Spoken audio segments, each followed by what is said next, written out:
Okay. It says that we're live. I think we're live. Wow, here we go, live.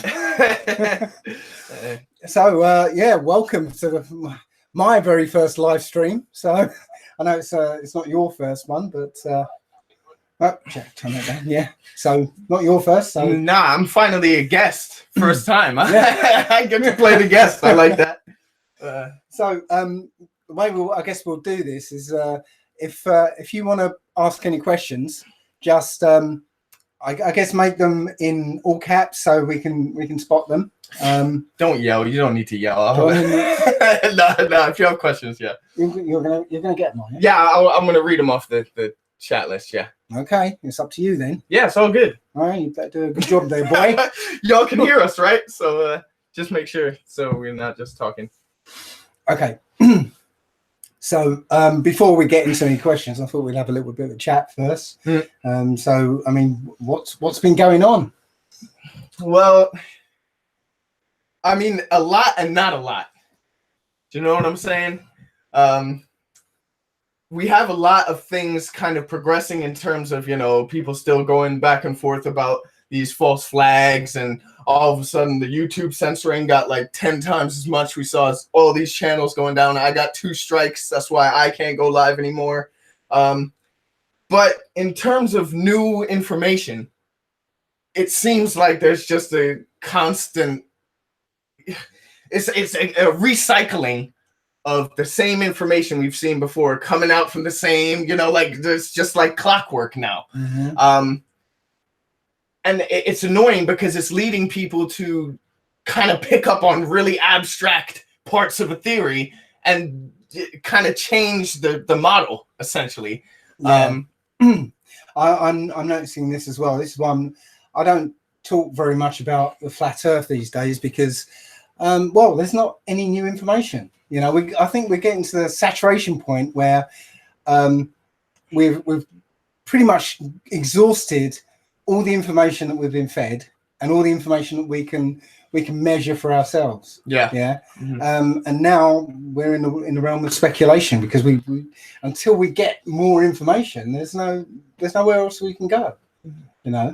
We can postulate and make things kind of sound good and come up with kind of cool ideas, but it does more harm than good sometimes when you take it so far. But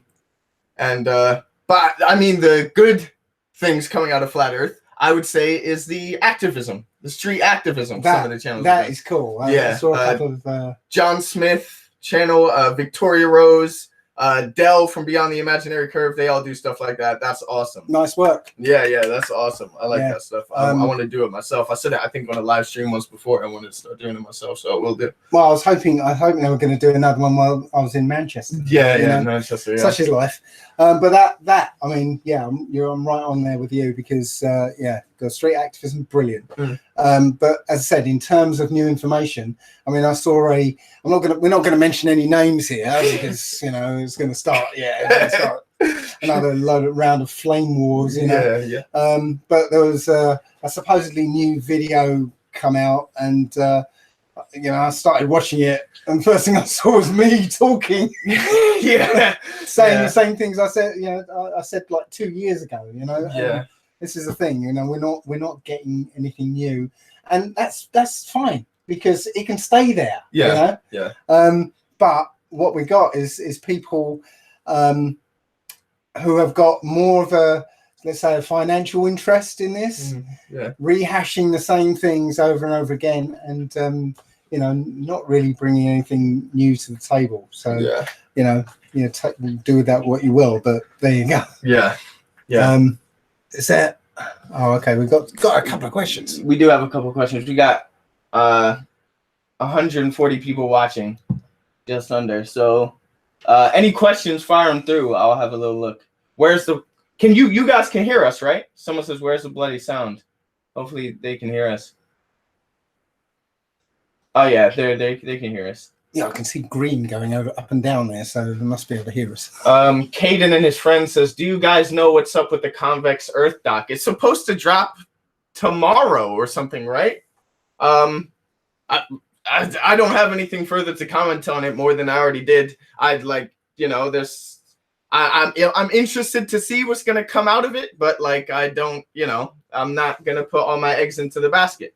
I think the just the name convex Earth. Well, I'm sorry, we've kind of debunked that idea. To be fair to them, I think they clarified and they said what they mean by convex is the land protruding and the water. They had to deviate. I think they wanted to deviate from the flat Earth name because of what what I'm saying. It needed to sound more okay. I'm not happy about it though. I'm not happy. Yeah, well, I think we're just sort of straying into Lord Stephen Christ's domain, right? Okay. No. I hear you. Playful Yogi says that airplane stuff is wild, huh? Yeah, the idea that planes actually fly on compressed air. Mm-hmm. Now, I think I caused a bit of a storm the other day because I posted. I flew from St. Lucia back to Manchester, and right, the way the flights work, the plane flies from Manchester to St. Lucia, then does a sort of 20-minute hop to Barbados, and then flies from Barbados back to Manchester. Okay, so because I come across this theory. Like a couple of months ago, or a month or so ago, I thought, what? I'm going to watch when that plane arrives. I'm going to watch what happens.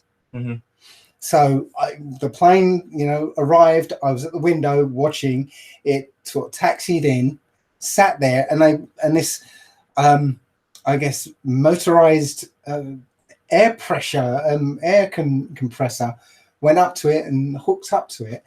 I could not see anything. Anything else linked to the plane, like a gas pipe. I was expecting there's tanks under the ground and they're going to sort of take a pipe up into some pump and then into the plane. I didn't see that. Okay, granted, I couldn't see. I didn't have a 360-degree view. Yeah. But I think I would have seen something else, dangling from the plane. You'd imagine, yeah. So we got onto the plane and it was on the tarmac. It wasn't like we were going through like a jetway or anything. Yeah. We had to walk out to the plane on the tarmac. So we walked out and again, I could see nothing attached to the plane. There was this big blue compressor there with two yellow pipes going into the plane. And as I was walking up there and stuff, I was taking pictures of it. And they were the ones I posted up. But nothing was on there. Nothing else was on there. It wasn't sitting there long enough to be refueled for a flight to Manchester. Yeah. Okay. Because it just arrived from Manchester, non-stop. Yeah. So we do the 20-minute hop to Barbados. And again, I was, came off the plane. I was only out of visual contact for about 20 minutes. We had a sort of, light security, and then back to the terminal, which was right there in front of the plane. So I was watching it all that time. Again, nothing was connected to it apart from this compressor thing, right? And that's it. I was watching it for all that time. I didn't see it get refueled. And then we got on it and we flew to Manchester. Yeah. So again, there's a possibility that I couldn't have seen everything. 20 minutes. There's a possibility, but at the same time, it's like the time that is the amount of fuel we're talking is tons of fuel we're talking is getting loaded into this thing. And how wide is this pipe? How fast is this flowing? For I don't know whether the time frame even puts it in the realm of possibility for at least to be as much fuel, Yeah. Now, again, 20 minutes was out and I couldn't see all angles. So I guess it is still possible that they were refueling in a way that I couldn't actually get to see.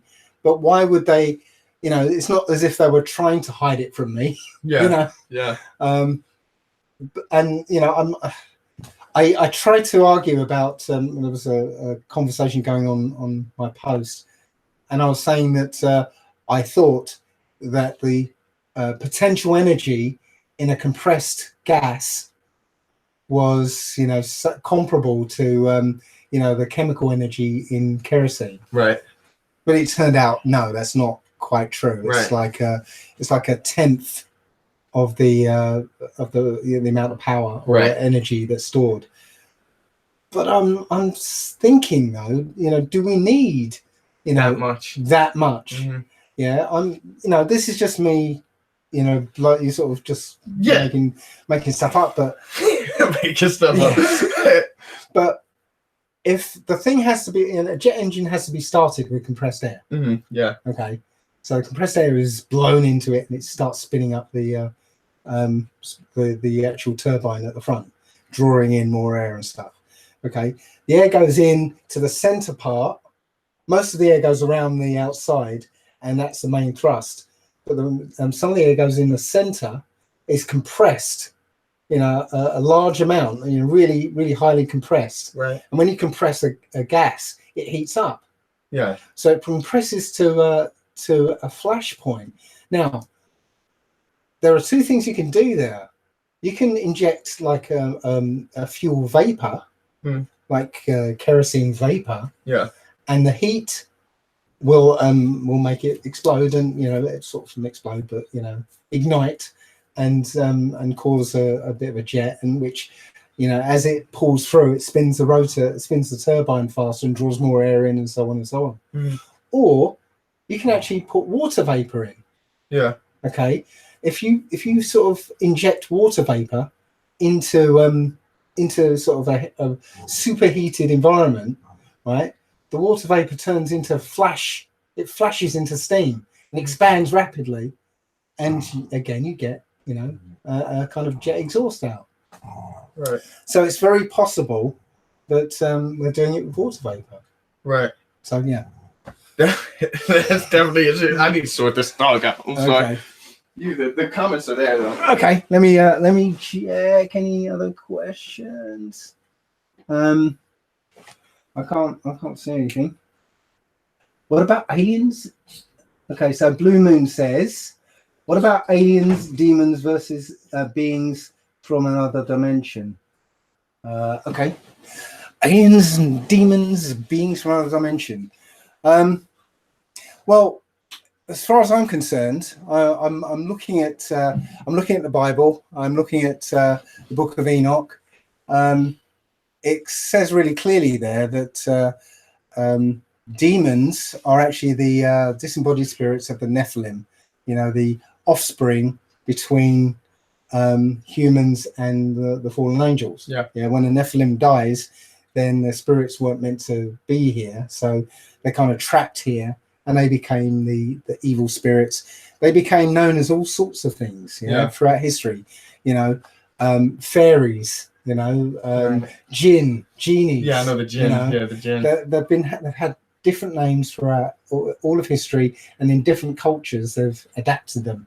You know, fairies were always dark, evil characters, but you know, Disney takes it, turns it into some kind of a, you know, glorifying sorcery and glorifying, you know, all these kinds of things. That's what they've been doing since their inception, essentially.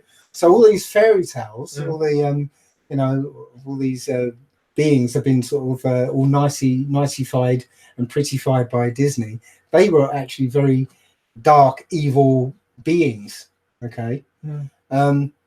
Now, when you find out that Roswell, the event that basically brought aliens into the public consciousness, of course, that the people behind that were Jack Parsons and L. Ron Hubbard, right, of course, and that sort of gang of Satanists who were disciples of Aleister Crowley. Yeah. So then when you look at Aleister Crowley, of course, he's one of his books, he shows a picture of I think it's lamb. Right, it's the big head, huge tiny eyes at the bottom of the skull. The first gray, basically. Right. Okay, so it's no accident that you know, the disciples of Aleister Crowley, who was conjuring up these demons, they did their own conjuring, and basically they rebranded these dark spirits, these demonic spirits. rebranded them as aliens. Mm-hmm. So no, we've now discovered that this is a flat Earth. There's no space. There's no other worlds out there. Mm. Yeah, these aliens are literally the rebranded demons and fairies and jinn and all this stuff that have always been here. So what do you say to the people who will say that what about aliens from a continent we don't know about? Well, at this point we have no information, but I don't discount that. Right. I don't discount. There's a theory that says there's Nephilim and fallen angels and stuff that are on these continents, but at this point we don't even know for sure that there are those continents. I personally think that 1,000-year-old map that was found in Hawaii, the one with the continents around. Okay, I personally think that's the model I'll go for. Right. You've got the ice ring and then more continents afterwards. and then you've got the dome. Right. Okay. So that's why I go for, but I've got no evidence of that. So it's just speculation on my part. I'm more skeptical of that. I'm more skeptical because I feel like these, when you have, I don't think personally that it's just an opinion. I don't think there is any more land. I've read the book Worlds Beyond the Poles. Obviously, I've listened to Richard Byrd talk about another continent and all that. But it's just the requirements. I know maybe I can't conceptualize it, but the idea it would need a whole nother system because the sun is not operating over there. And it would need its own set of celestial bodies that do not interfere with our own. And I just it could be, but I'm not seeing it personally myself. But this Convex Earth documentary claims to have discovered the Greater North continent. So that'll come out hopefully, and I could possibly be wrong, and hope maybe they've done some research and actually gone to this place. You know what I'm saying? Yeah. I doubt it. But again, we're operating with very limited information. Mm-hmm. There's nothing new that's come out. Nobody has gone to the poles, and nobody's. I think that guy actually went up in his rocket. Oh yeah, I heard it on recently. He's in hospital or something now. Like he's been hospitalized. Yeah, where he was putting that off for ages. I'm pretty sure it's because that was gonna happen. I mean, it's not like it didn't look like he went up that high, to be honest. Right. I didn't see the footage or anything. I just saw an article. The footage. I saw the footage. He went up. The engine cut out not too long into the flight. Right. Okay. And he apparently had a hard landing, and that's why he ended up in hospital. Right. But I didn't get very much information from the news story that I saw. But there you go.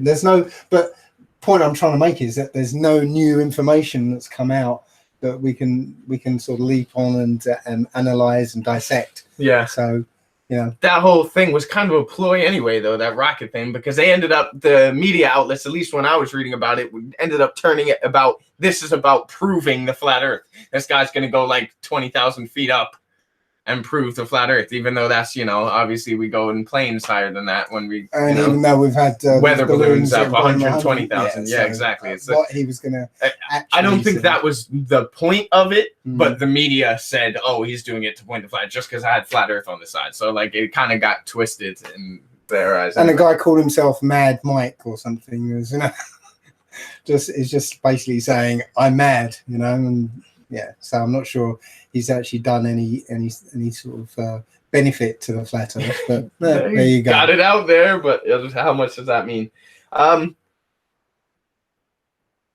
Puckett020 says, I now know God. Dave turned me from atheism. Thank you. What Bible or scripture do you suggest? Okay. Well, I'm really happy to hear that. I subscribe to the King James 1611 with the Apocrypha. So you can there's a version that basically takes the real 1611 and just puts it in a clearer font so that you can actually understand it. But any translation is going to be suspect. And really what I found is that by learning certain rules of Paleo Hebrew, you can look at the fake Hebrew, the Yiddish, use their tools to go and look at words, and then using the rules of Paleo Hebrew, the language that the Bible was originally written in, or I say not Bible, the so-called Old Testament, then you can apply the rules to the fake Hebrew and then get the full, the full information about it. Something's gone weird No, here. it's just gone behind this for no reason. So. Okay. Yeah, so you can just sort of get the expanded meaning of the word by looking at the fake Hebrew and decoding it as such. Yeah, it's good to get Strong's, or you can use something like Blue Letter Bible. Did you say that? Yeah, Blue Letter Bible. I've got Strong's, but it's the same thing, And just look at the modern Hebrew, the modern alphabet, and just it's consonants. Yeah, so the rule, one of the rules is if you see a letter E, well, it's an A. Right. So sometimes they split words up by just changing an A to an E, and you look at the fake Hebrew, the Yiddish, and you think it's two different words. But applying that rule, you can say, oh, actually they're the same word. So you can put all the meanings together and then get a different sort of actual meaning for that word. Yeah, so it's just a question of learning what the rules are about, and they're fairly simple. Like there aren't any vowels, apart from the R sound and maybe an I sound. But so when you see a U or an O, you can actually substitute a couple of other words, a couple of other letters, and then find out what the real word means. Yeah. So the Yahusha, the Yeshua, the U's, there's no U's. The U's shouldn't be there really. Yeah. And Yahweh, I mean, it's not. There's no S sound. So, yeah. The closest thing I believe to Yahweh was actually King Jehu, what they call Jehu in the Bible, which would be Yahweh or Yahweh or Yahweh. That's the closest you're gonna get. But that was a Judean king. Yahweh. Yeah, that was the Judean king. So. Got lots of comments. Dave, don't get caught in the Bible trap. There's more to the game. All right. Wow.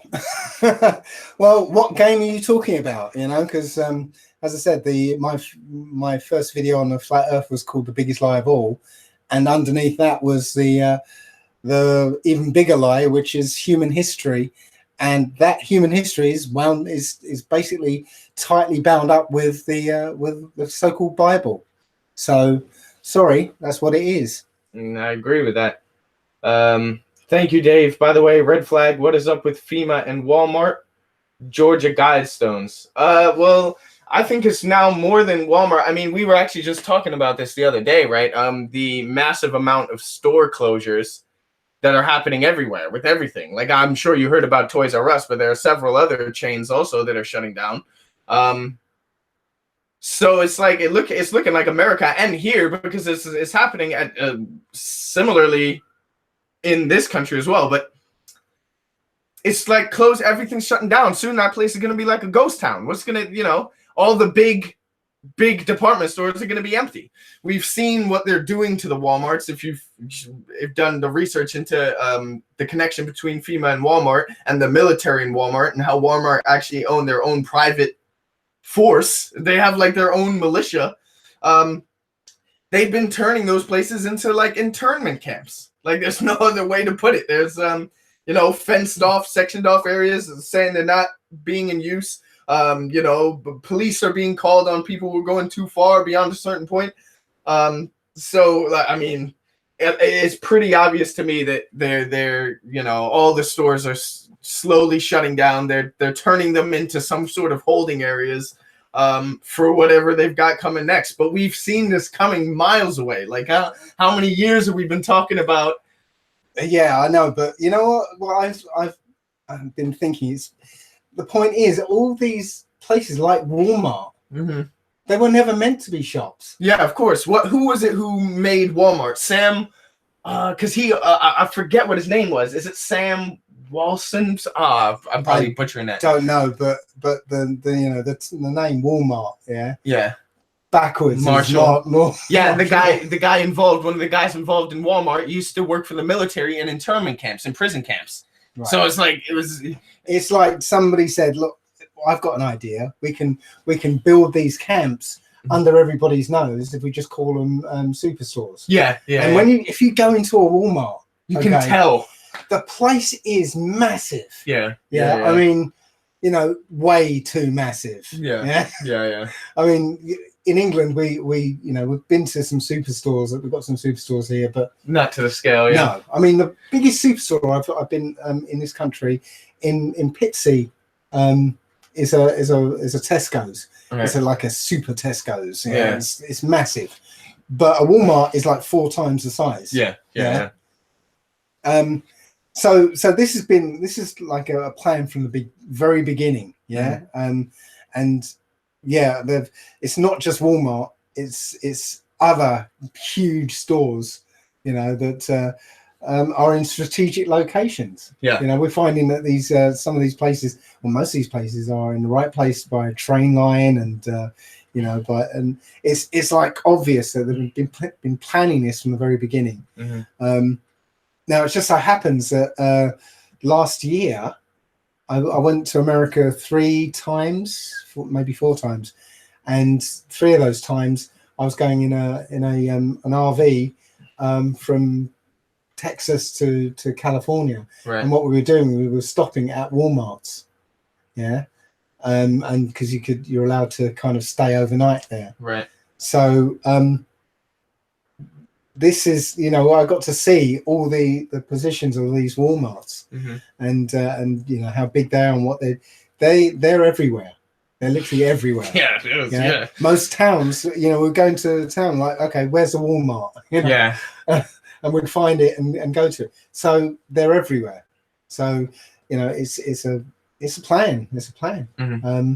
And what we were saying, I think we were back in America in 2010. Mm-hmm. It was something like that, right? Yeah, 2010 we went back for July 4th. And we went to Paramus Mall, which is one of the biggest malls in New Jersey. Mm-hmm. And it was a Saturday, and there was hardly anybody there. Yeah. Which was, you know, from when we were there, yeah. It was like a ghost mall. And I've heard that there are lots of ghost malls over there. So America is shutting down.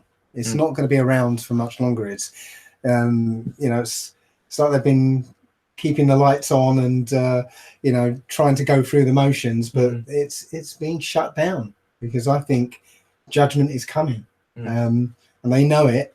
You know, we're hearing about the CEOs of various companies just making, you know, disappearing. Disappearing. Disappearing. You know, maybe some of these celebrity deaths aren't actually deaths. Yeah, they're coming out of the limelight and you know, running away to their little South American, you know, rat hole. Yeah, you know, so who knows? Well, this is what was it was a red flag to me. I think I talked about it in the video. It's like you see all the people who are getting fired and leaving from the administration, all these CEOs who are backing out, all these big, you know, is that just theater, or these guys saying, you know what, you know, like it's time for me to go. Yeah.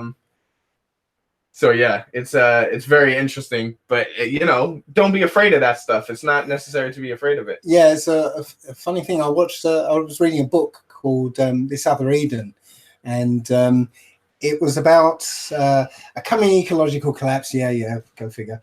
But it was the rich people buying these survival domes, where they could go actually lock themselves in for 50 or 100 years or something, and it would provide everything they need. So all the rich people were buying them and getting them ready for this ecological collapse. And everyone was on tenterhooks. There was all these stories in the news of ecological disasters and everything, and everyone was waiting for this thing called the rat run.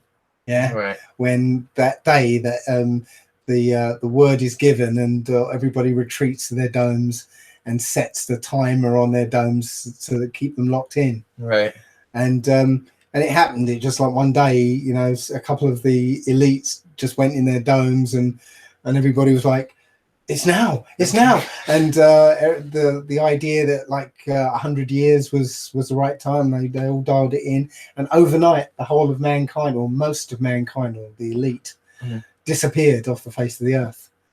And the earth got better.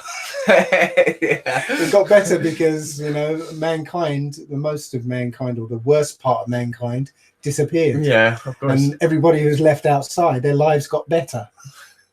And this is what I think is what's actually coming. But there you go. That's another story. Where's I'm sure I've read something before. I don't know if I lost it already. It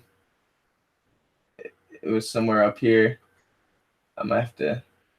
Oh yeah, great to see you both. Dave is a huge inspiration. Thank you about the song that we are creating for the Most High. Is it possible to be written in Paleo Hebrew? Maybe English is not the best choice. I suggested this, but then you made a good point. It's a lot to ask. It is.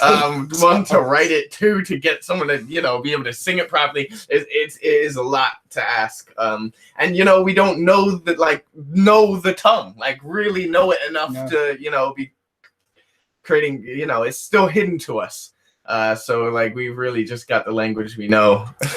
Well, the way I see it is that as Black people, we sing. Yeah. Where it says in the Bible that we would cry out to the Most High, I think we sung to him. We sung because that's what we do. I mean, the greats wrote songs to the Most High. That's what they did, right? Yes, they wrote the whole of Psalms. Yeah, that's what songs to the Most High. Moses wrote one as well in Exodus. Yeah. So that's what I think. It's all about singing, because we have this amazing voice. We have. I'm not just saying Black people. I think everybody. This voice thing is much more sophisticated than the way we're using it at the moment. Yeah, the power of sound is way more than what we're. I mean, you think about it. You can hear a sound and replicate it. Yeah. Yeah. And the people with a vocal range that's like absolutely incredible. You can shatter a glass. Some people can shatter a glass with their voices alone. Yeah. So these things are these voices are much more sophisticated. If you ever heard Tibetan throat singing? I've heard of it. I can't remember it. You're gonna have to remind me. It's basically they're singing, and they're sort of singing with several different undertones and overtones. Right. So they're making these sounds, with their main voice, but there's parts of it that are sort of higher frequencies. Right. So it's like a layered. It's like a layered. So they're singing like 3 different songs in one. Right. Wow. Just by modulating their vocal cords, I guess. But it's incredible to listen to. So yeah, I mean, we've got this sophisticated equipment. Yeah. And we're just using it for these small mouth noises. Yeah. So I really think that it is about us singing to the Most High. And I think it's the energy, the feelings that we have when we sing it, that's going to be the key. So we don't know our original language, and yes, it'd be great if we did, but I don't think that anybody actually really knows. No, of course not.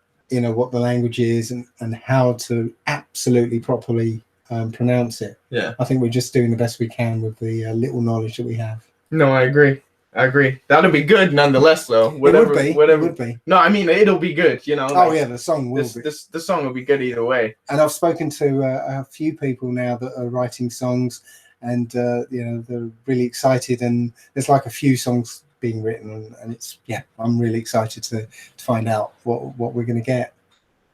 Okay, I'm just looking through these. A lot of people telling me to go back to their other questions. It's just we're talking. I told you, you're not doing your job properly. I'm trying to listen and I'm trying to read. Okay, you got to cut me some slack.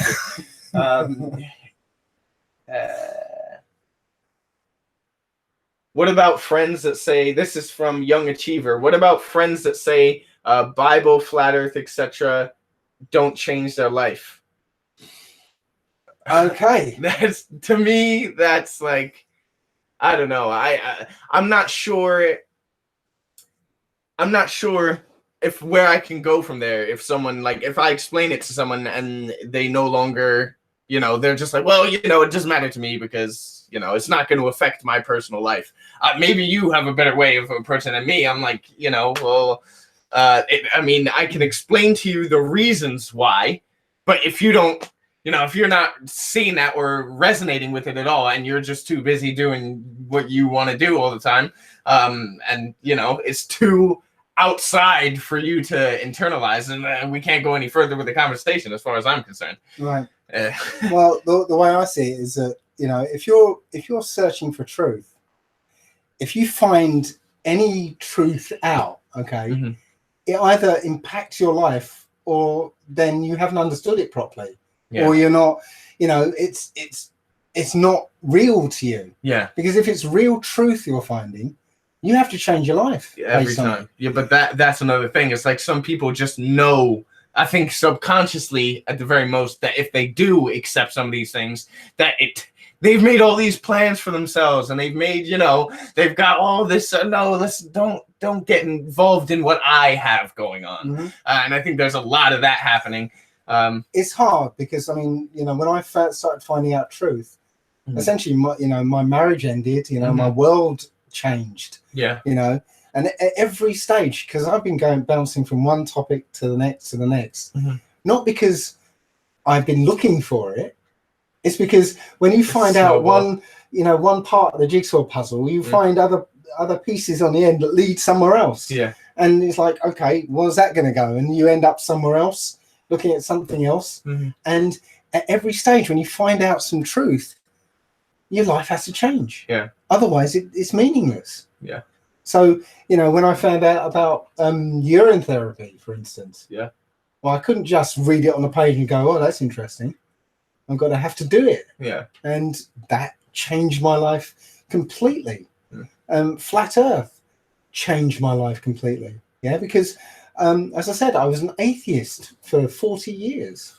Yeah, it was the same for me. I think I didn't really give it any real thought in terms of, because whenever someone would ask me, do you believe in God? I think my old responses would be like, kind of agnostic, new agey, like it's a consciousness, and we're all like, I didn't really know, mm-hmm. I hadn't really given it much time. I think that was just something that filtered through to me through all, social conditioning. Mm-hmm.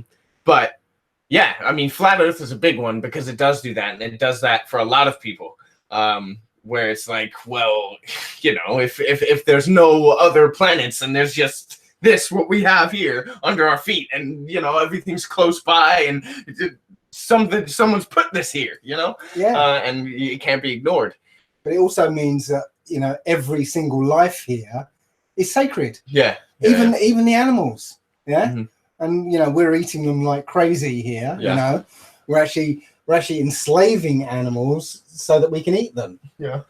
So that's the other thing. I became a vegetarian, on the way to fruitarian and stuff, before I found out about Flat Earth. Right. But I could have quite easily, slipped in a chicken wing or something, but after finding the Flat Earth and realizing that we're in this enclosed system, mm-hmm. yeah, we are the chief creation of creation. Yeah.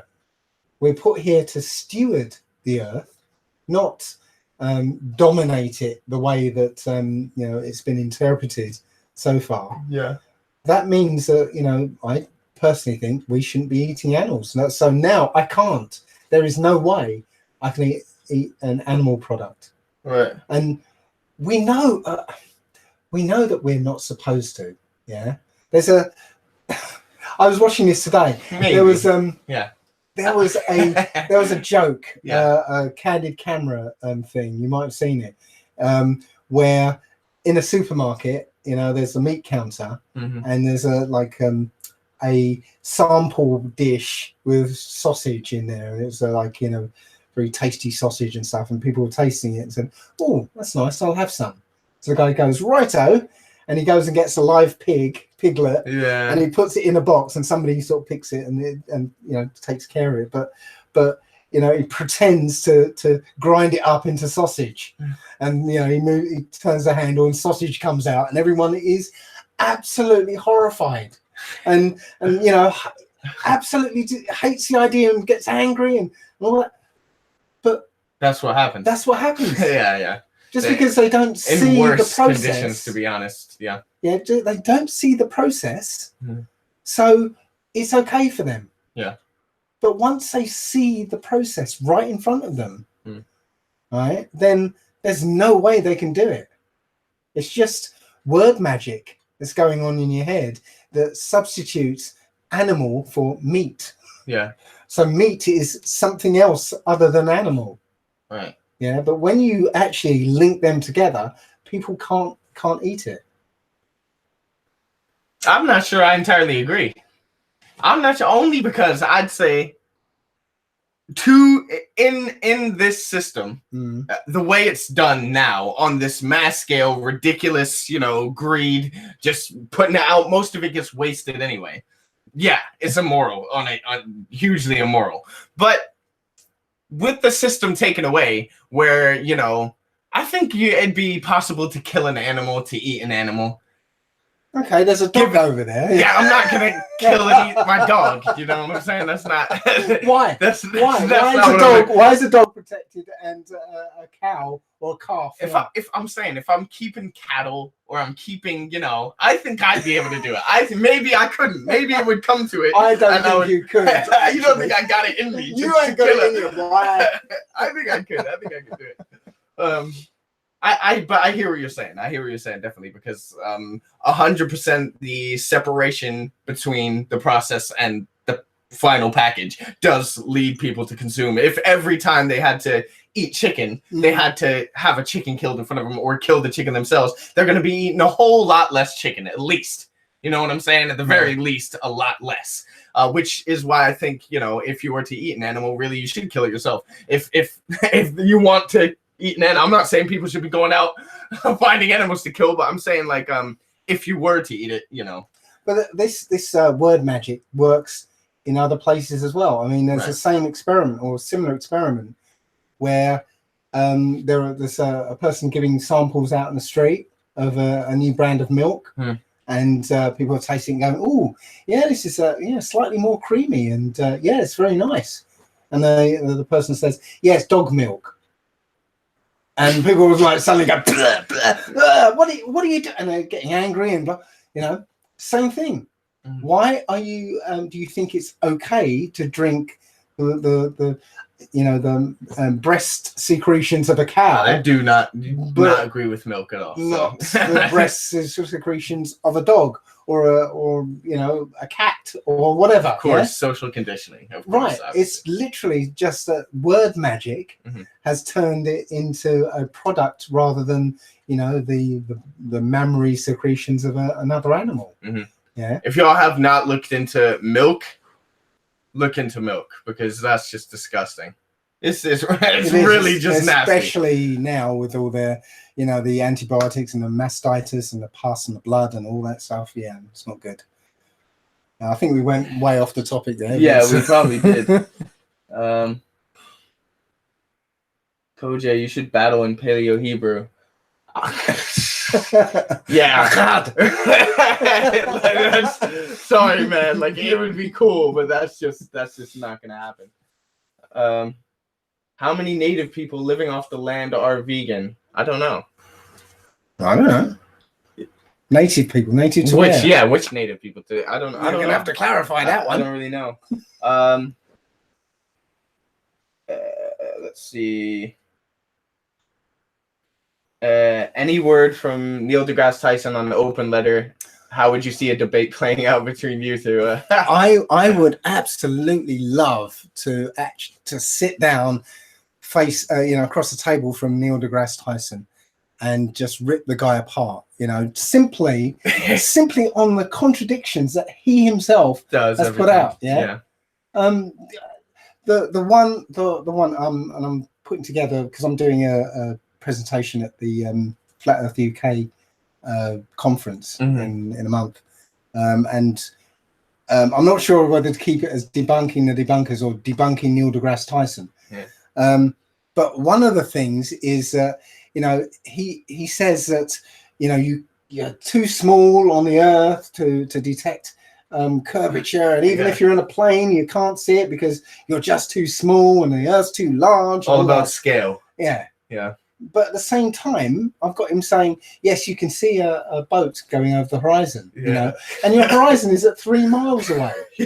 So you're saying at ground level, you see a curvature 3 miles away, yet when you're in a plane, you can't see curvature. It's ridiculous. Absolutely ridiculous. Yeah. I was reading actually The Two Sciences by Galileo. And at the beginning, he actually says there's this is like page 30, I believe, in that book, and he's saying no matter the scale, it is observable that shapes maintain the same physical properties, that whether that be circles, squares, the whole thing. And it's like, well, then that means no matter what scale you make a sphere, it's going to curve away from you. It doesn't matter how big the ball is, because it's still going to maintain the same properties regardless of scale. So especially with elevation, you're going to see the curving away from you. You're going to see a bulge and the curve away from you, and not in every direction, and yet it's never observable. Well, that was one of the things in my in the Biggest Live video. I did a graphic of the Earth and a plane above the Earth, and showing that the sight line from the plane would be going down to the the curve of the Earth rather than out horizontally that we see. We see the horizon match our come up to our eye level. So outside of the plane, we should see it there, but when you look at the curve of the Earth, we should see the horizon down. Right.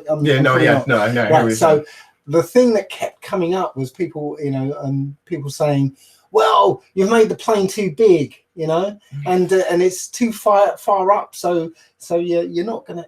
But it didn't matter. Every time I drew it up in AutoCAD, so I drew the Earth as a circle, exactly the right size, and I put a plane at 35,000 feet, 7 miles up, and I drew the lines, and it was the same thing. It's good. It has to be the same thing because it's the same shape. Exactly. Like the heliocentrists want you to believe that when a sphere or a circle, think of a circle, gets big enough, it starts flattening. That's basically what they want you to believe, that it will eventually flatten out in portions, which is impossible. It's impossible. Yeah, somebody actually did a photograph of a basketball. Had one of those, that you can get like camera lens that is like microscope lens, so you can focus in on really tiny things. They put that on the surface of a basketball, and it still was curving. It was curving a lot, So that's the ant on the basketball thing. Rubbish. Someone brought it to me actually, that one. But they said ant on an orange, which I guess is worse scale. Worse scale, but you are the expression of God, and if you need something to tell you who you are, then you don't truly understand yourself. What do you mean something? Are you talking about the scriptures? Okay. Gonna have to be more specific with the questions. Veganism is an understandable response to the factory farming horrific thing, but in reality, humans are designed to thrive off meat and animal foods. Plants are optional and not essential. I would say plants are definitely essential. Yeah. Well, my point of view is that no food is essential. Yeah, of course. I've actually done the fruitarian thing, not as hardcore, but I did it for like 30 days, and I actually had loads of energy, a ton of energy. I kind of stopped and went into, because I was doing all sorts of martial arts and stuff, and I thought I wanted to change my diet to match it and stuff. So, but yeah, I agree that it does have its benefits, but I don't know if I could do it. Stick it out like you stick it out. You know what I'm saying? Well, I did 60 days without eating. I want to actually wanted to do a documentary about breatharianism, and basically lock myself in a room for 6 months, and and do a documentary around that. But that hasn't happened. The guy, the filmmaker, hasn't really come back to me on it. So yeah, it might not happen. So, but yeah, I'd like to do that at some point. That's what we got. I'm having a little look. The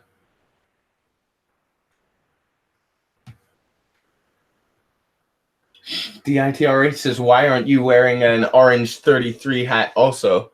An orange 33 hat. Not sure what he means.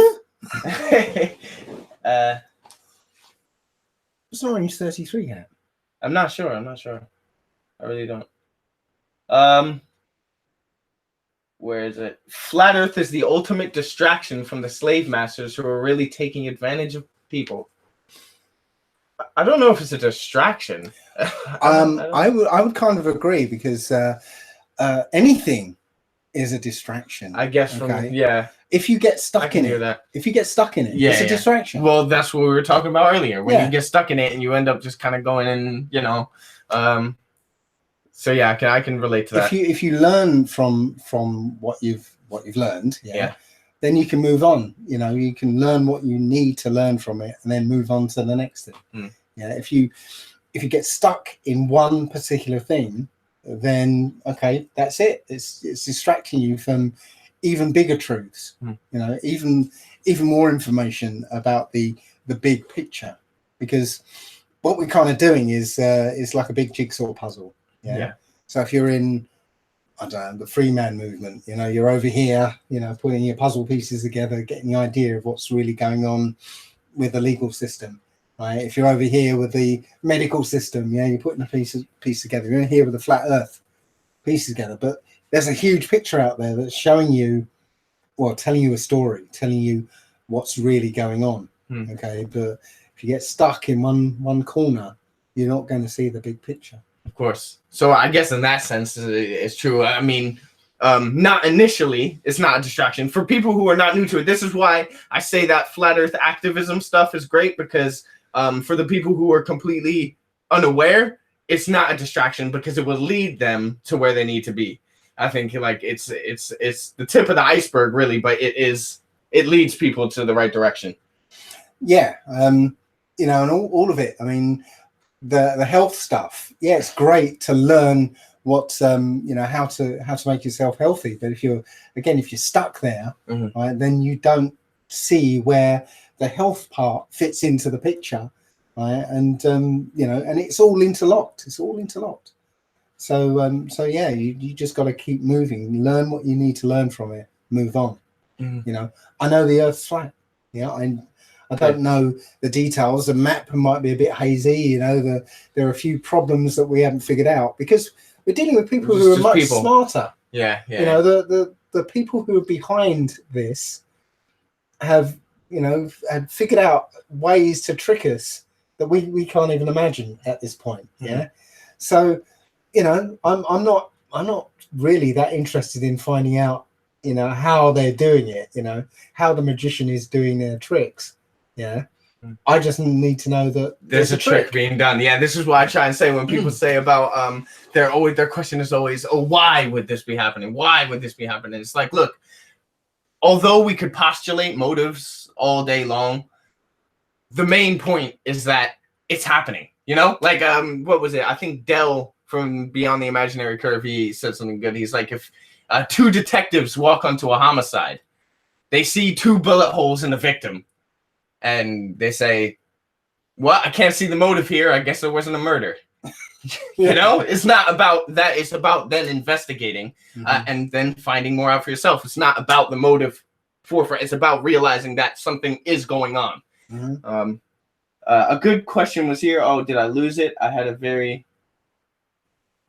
it was a good question. It was about the scriptures, actually. A reconciliation says, why was Abel's sacrifice of lamb more pleasing to God than Cain's fruits of the land?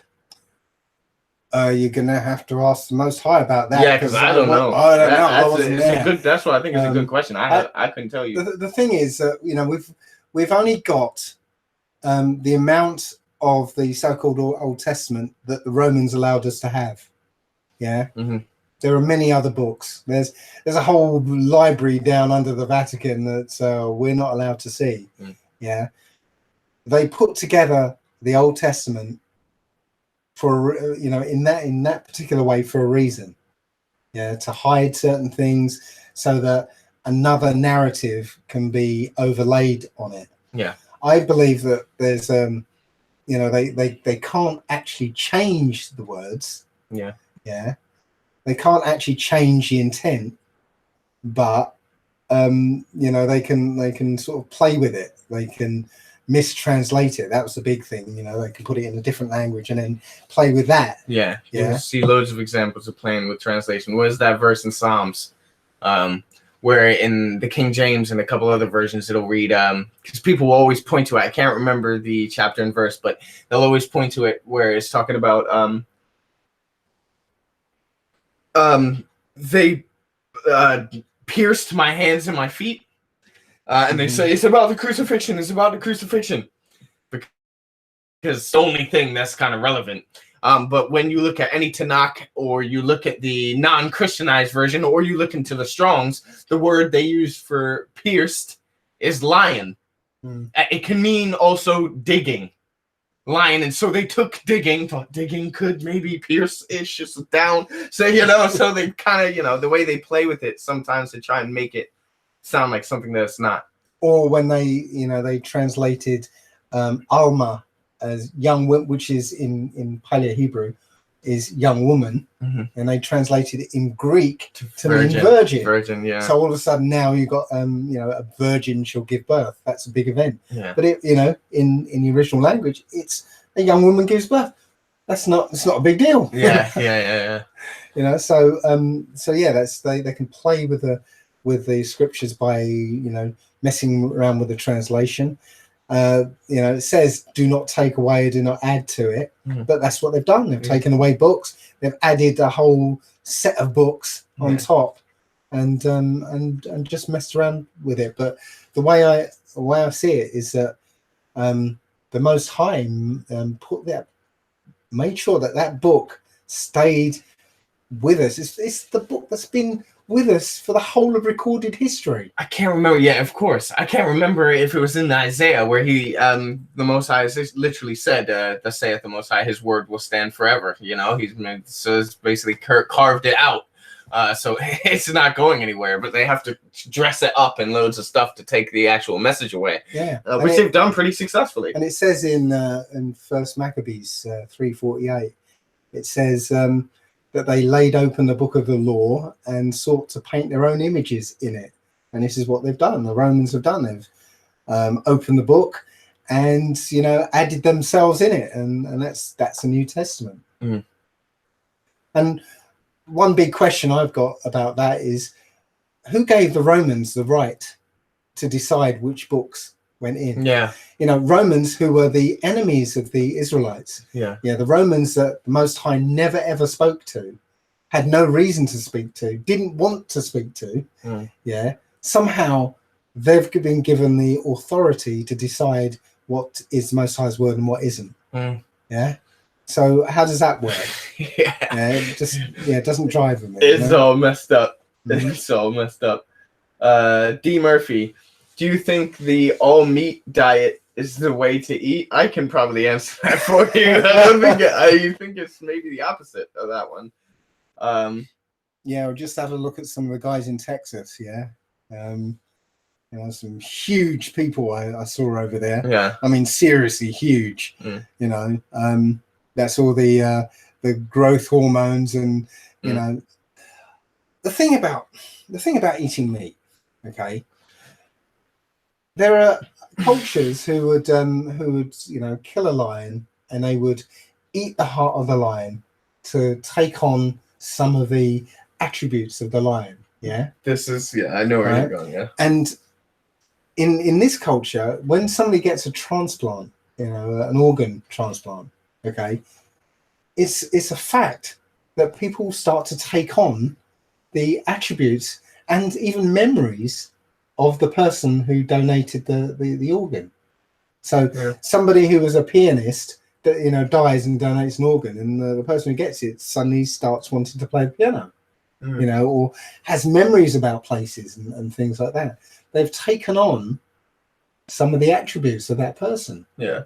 So think about the meat that people have been allowed to eat. Well, they say the life is in the blood. Is in the blood, yeah. So, but this is why blood is not allowed. You know, it's not something that you're meant to internalize. So, I mean, and I do agree with you, which is why some animals are, you know, off limits, such as, you know, like you shouldn't be eating pork because, you know, a pig's face is in the dirt all day. You know, you're taking on the attributes of that, you know. But no, there's just the almost the emotional, spiritual attributes of the animal. In the time of, think about it. Chickens, in the time of death, yeah. Chickens, you know, pigs, sheep, cows. Yeah. What sort of attributes are you taking on board when you consume those? Yeah, you're being like a subdued cow-like sheep, chicken, cowardly.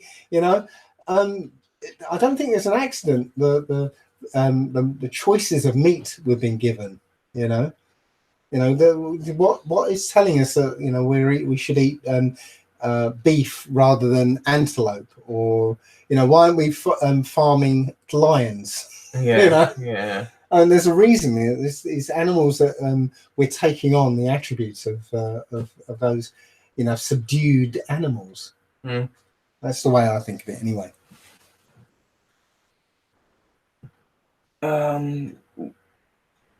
Fish have no souls. How do you know? Very, very interesting. I'm not sure if fish have souls. I do eat fish though, occasionally.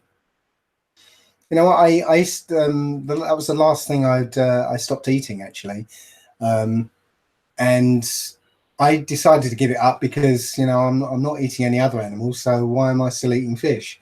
So I stopped eating fish, and guess what? After a couple of weeks, it was like, you know what? I don't really want to eat fish, and I started getting sick. You know, when my mum would we would have to go to the fish market for her, and it was like, oh, the smell of the fish was like, it just made me ill. So, you know what? No, it's not as easy. I did a lot of time off it. Because I went vegetarian, then I was vegan, then so it was like 90 days I didn't eat any fish, any meat. I still haven't really been eating meat, just fish. And like, I don't know, because I would have no problem being you know, fishing and taking home fish, and like that to me is, I don't see any problem with that. Like, and I would much rather be catching fish than killing any other animal if it came to it. Like, I wouldn't eat anything, I don't think, really, that I wouldn't be able to, you know, do myself, because then I'd feel like I've not seen you in the back there descaling and gutting a fish out there. No, but I would do it. I would do it if it came to it. If I was able to do anything here where I am, which I'm not. Well, the way I see it is, I don't need to eat it. Yeah, I don't need to kill an animal to eat. You know, I'm quite happy eating fruit. I'm quite happy eating the occasional bit of veggie and you know, the occasional bag of chips. Yeah. And Chinese. I've been eating loads of Chinese since I've been here. Good grief! I can't wait to go back down south to detox Chinese. Yeah, you'll have to. It's not good, that stuff. Well, FE Viking says, "What's your thoughts on Rh negative blood types?" Okay, this is where I start pissing people off here. Right. Well, the scientists basically say that there's no explanation. It's a mutation of unknown origin. But again, when you tie it into the stories in the Old Testament, right, there was an incursion of something foreign, and this is what Rh negative is. It's something foreign to this earth. No other animal has Rh negative blood, and only 15% of humanity has it. Right. Yeah. So where did it come from? So, you know, the Book of Remembrance basically says that it was the fallen angels that mixed their DNA with humans, and the original offspring were very, very different from you know, humans. And I think personally, I think that some of them actually look like the alien from Aliens. Right. Yeah, you know, the HR guy. We see those skulls, right? We've seen those kind of. Yes, that's the thing. We've seen the extended skulls of these things, and I think as they mixed more of humanity, you know, the skulls got shorter and shorter, and they became more and more human-like. But I'm saying that the Rh negative blood came from that union with the, humans and these fallen angels. We know that the royal family, or there is only one royal family. Yeah, they're all Rh negative, because Prince Charles gave blood, and I can't remember what it was, but it was Rh negative. So it's a good bet that that whole family is Rh negative. The whole of what Hitler was doing was actually trying to distill out the human and create the Übermensch, the Superman. By we know that the fallen angel seed was blonde, giants, blonde, blue-eyed. Right. So literally Hitler was creating huge brothels of women who were blonde and blue-eyed, and stud farming with blonde, blue-eyed German blokes, and just to try and distill out the human. And that didn't stop with the end of the war, because the scientists who were doing it just went over to America and carried it on. The whole thing was eugenics. It's called eugenics now. Can't remember what it was called in was it Lebensborn or something? In Germany it was called something else, but in America it was eugenics. And while Hitler was doing his thing, America was doing their own version of eugenics, just sterilizing people, forcibly. And so it never stopped. It's still going on today. Or even the alien abduction thing, right? We know it's not aliens. Yeah, of course. Yeah. So the alien abduction thing is the same thing that's been going on throughout human history. It's always been about reproduction. It's always about impregnating, people and taking their babies, and it's about creating, I believe it's about creating host bodies for these spirits. So going off. That could go delve even further into the whole synthetics, cloning type conversation. Here, let's see.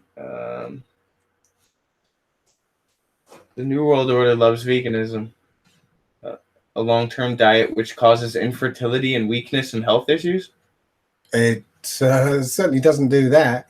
It might be that eating GMO fruits and vegetables will do that, but natural fruits natural fruits definitely won't do that. It's the fruit is the least damaging of all the things you can possibly put into your mouth. So don't know what he's talking about really, unless he's got some information that I'm not aware of. Red flag. Have you seen Star in the Jar experiments? I haven't seen Star in the Jar experiments. You know what they are? You probably do. Yes. It's ultrasonic waves causing something called cavitation. And then you see it's like a light kind of forms. It's like sonoluminescence. That's it. That's exactly it. Right. So when a bubble is formed by ultrasonic sound waves into a canister, when that bubble expands and then collapses, it sort of releases photons, and literally with the right frequencies, you can actually keep that bubble expanding and collapsing, and it's like a star, a mini star. And that's probably what is actually going on. Some form of sonoluminescence up in the heavens. All right. Ask Dave what he thinks about the new reveal of the giants, enough talked about, as tall as 2 miles tall, the petrified world in the mountains.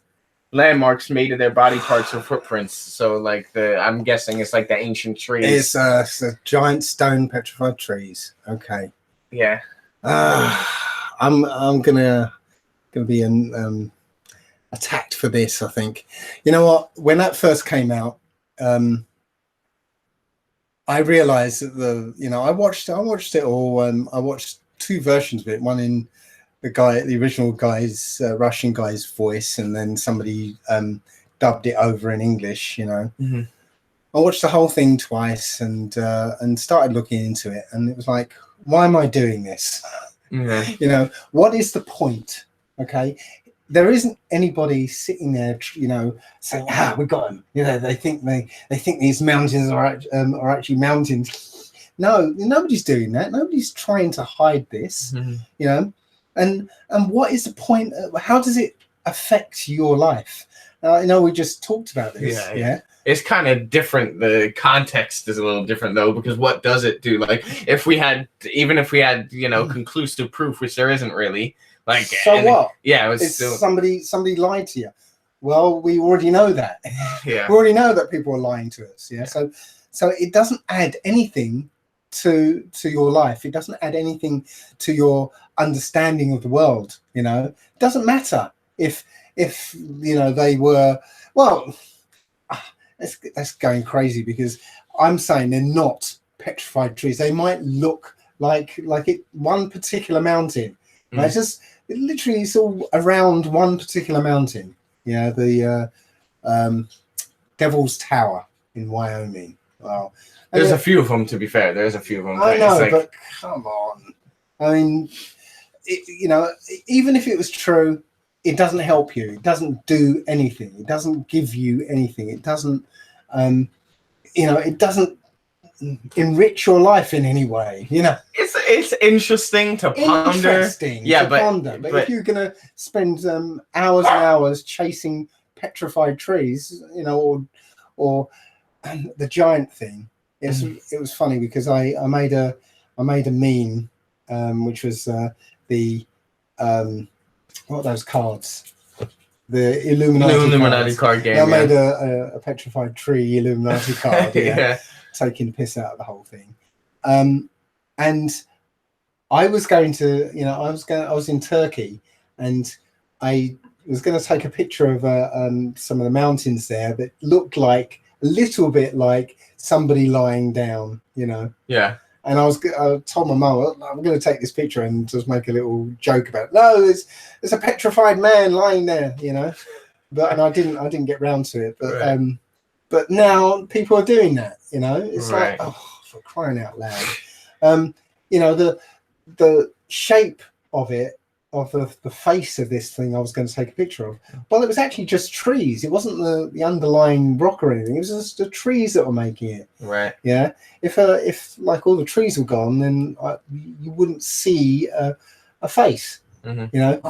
We're doing this thing about and I can never say that one, and anthropomorphizing, I don't even know what that means. Let me sort this dog out. Keep talking. When you actually look at when you see shapes, like the human brain is really good at seeing faces in anything. You look at some clouds. You look at clouds long enough, you'll see a face. And you can look at random patterns and stuff, and you'll see faces in it. And that's what we do as humans. Yeah. So I'm just saying that's what it is. And yeah, I know there were giants. Yeah, the Titans, the first generation of giants, were 450 foot tall. Yeah. So they wouldn't be tall enough. Still wouldn't be tall enough to be chopping down Devil's Tower. Definitely not. Yeah, because that put into a tree is just the scale is incomprehensible. And then you try and scale up the root system for that tree. Yeah. Yeah. There isn't enough earth. Literally, there isn't enough earth on the underlying rock to support a tree of that size. Right. Yeah. Oh, yeah. Of course, because it's the root system. It's just Yeah. So if you extended the Devil's Tower out to a full tree, mm-hmm. you've got to understand that the root system is about the same size as the actual tree. Yeah. Yeah. So there isn't enough actual Earth. Earth is essentially, living material, living matter that's accreted, just layered upon layer. Mm. Yeah. There isn't enough to support a tree. Mm. It would take a lot. It would take a lot for a tree that size.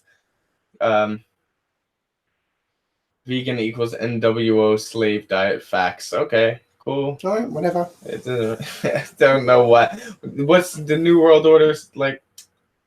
Well, Diet? it's funny that there's a lot of truthers out there that don't eat meat and don't so somehow they are ahead of the game as far as all the muggles out there eating meat all 3 times a day or something. Yeah. And still asleep. Somehow the majority of the woken people have decided not to eat meat. I don't know what that means, but to me I think it means that it's not a slave diet. It's not a diet that's injurious to you. I think it's a diet that actually basically opens up your intuition, because the less you put down in your gut, the more the gut can think. That's where you get your gut instinct from. I'm pretty sure that's how it works if you're eating all constantly, filling it up and making it work really hard, it can't think. And they've discovered that there's brain cells in your gut. Right. I didn't know about the brain cells in the gut thing. There's brains. They don't think in the same way as your brain thinks, but it thinks in intuition.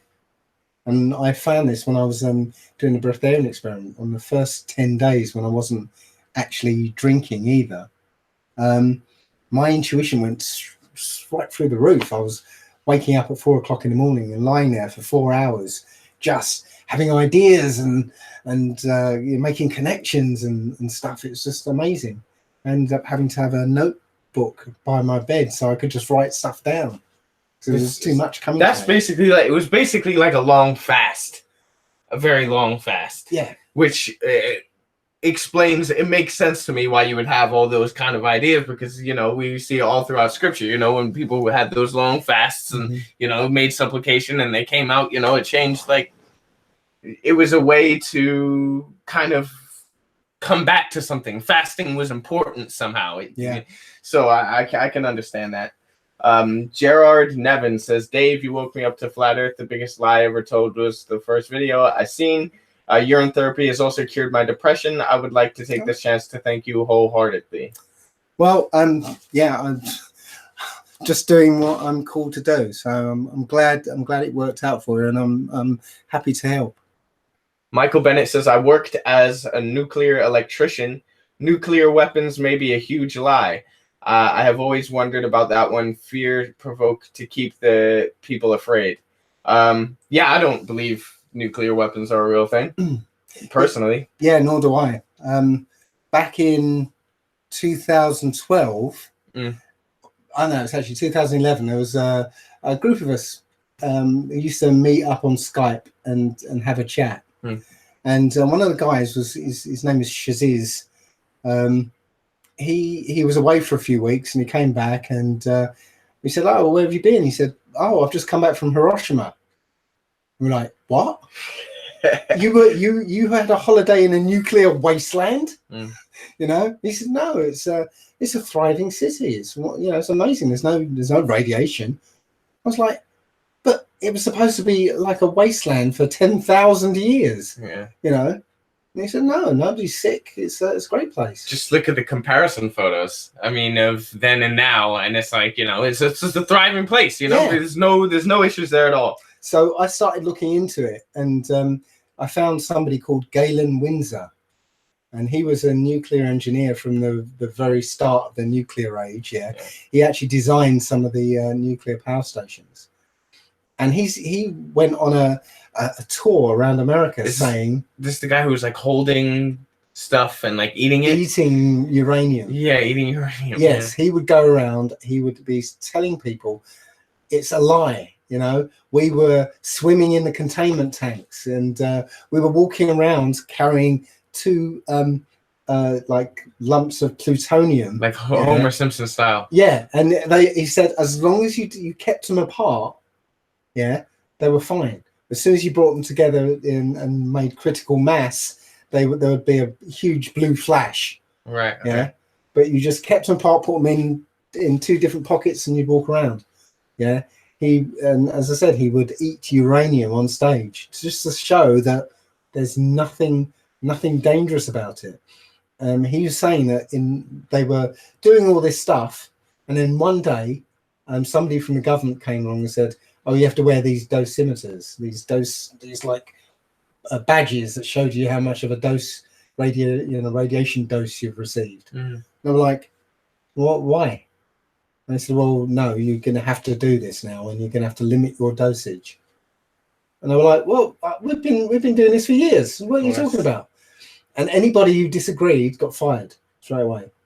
So everybody started wearing these things and limiting their dose, and that's how it sort of started, coming in. It was the new people who came in were just told, you've got to limit your dose, and so they were scared, and they were making sure they were and just parroting what they're told the reason they have to do that for. They don't know it because they've never experienced it, because they've been told not to experience it, because it's And when we were talking about this the other day with the experiment.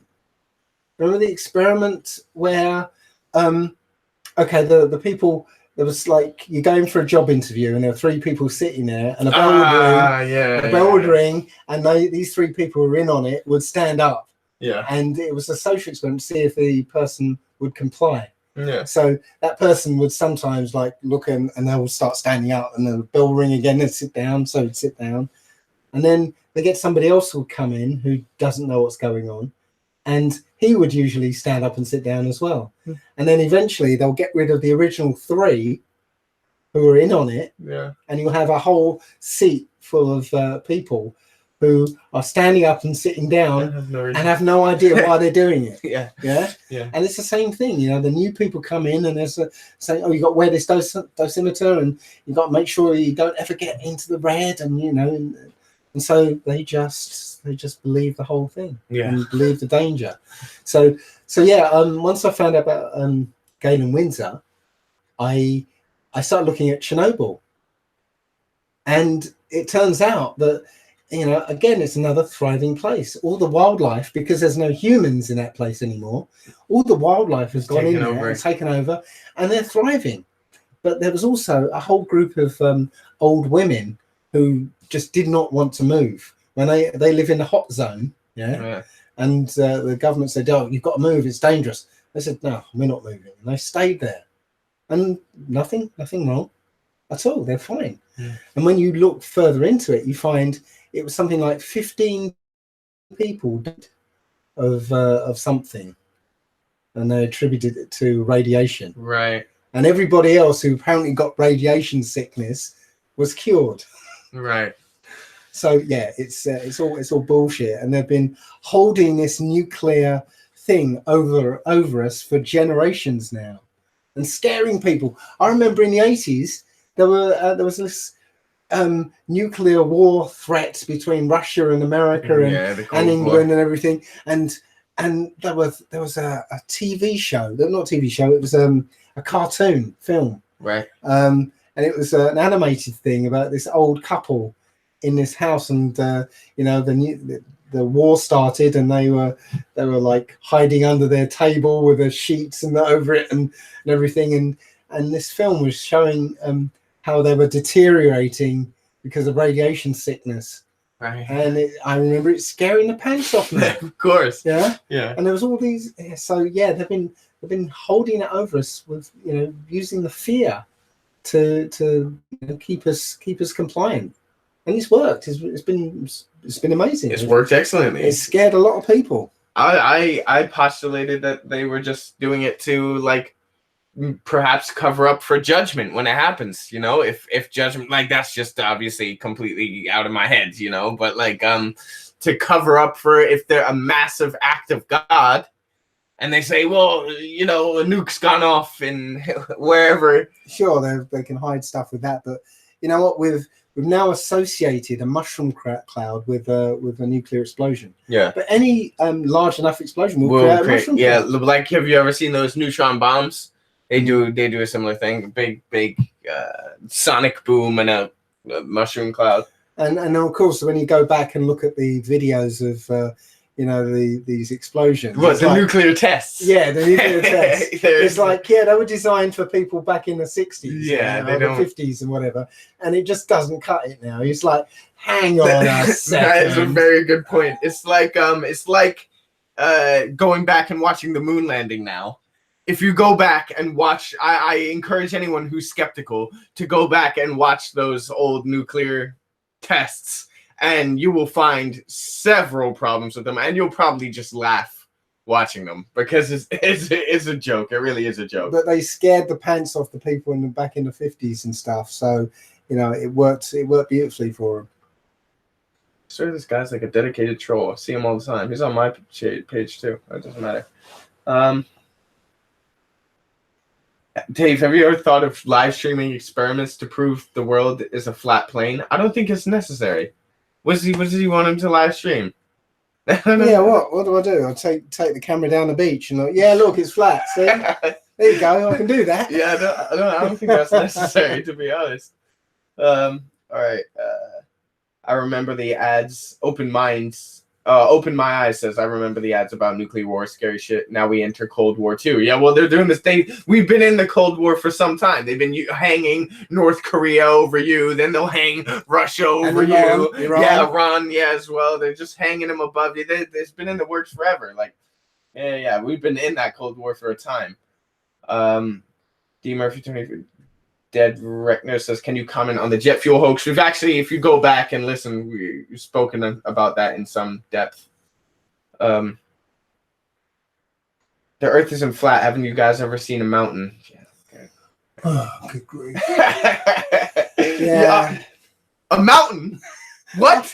Yeah, that's destroyed the whole thing. Oh no, we didn't think about mountains. Yeah, mountains. Oh, and valleys. Jeez. Valleys too. Oh no. Man, we should have thought about this. I know. I'm going to take all my content down now. I have to delete my channel.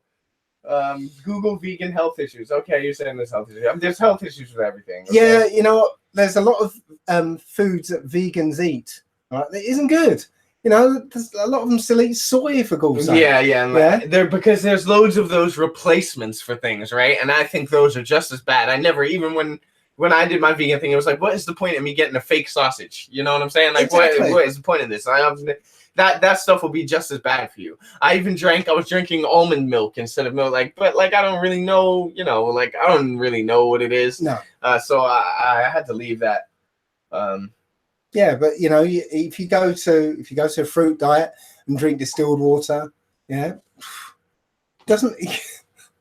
Yeah, you don't feel any negative effects. You only feel positive ones. And rather than going with what doctors tell you, and they'll say, your blood sugar is this and it's wrong, and your cholesterol level. No. Yeah. What do you feel? Do you feel bad? Do you feel good or strong or what? Yeah, use your own senses first. That's what you should always be doing. But that's what all of this has always been about from the very beginning, is taking you away from your... It is literally nonsense. What you're taught is nonsense, because it's stripping you of your senses and telling you you can't trust your senses at all, because it's always the opposite of your senses. That's what the globe does. That's what this whole system of indoctrination is about. Removing you from realizing that there are some things that you do know intuitively, that you don't have to read a book and memorize to understand.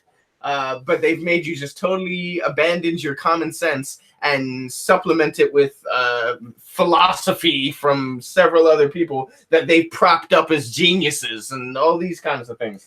Well, the thing is, when I help people, I usually ask them a whole bunch of questions, and and then sort of give them a little plan to follow.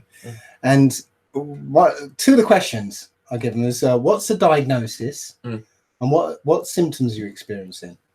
Okay, so a lot of times, people have said that they've been given a diagnosis of something, but they've got no symptoms, or they didn't have any symptoms. They went into the doctor with a headache or something, just as an example, and the doctor said, "Oh, you've got this and that and the other."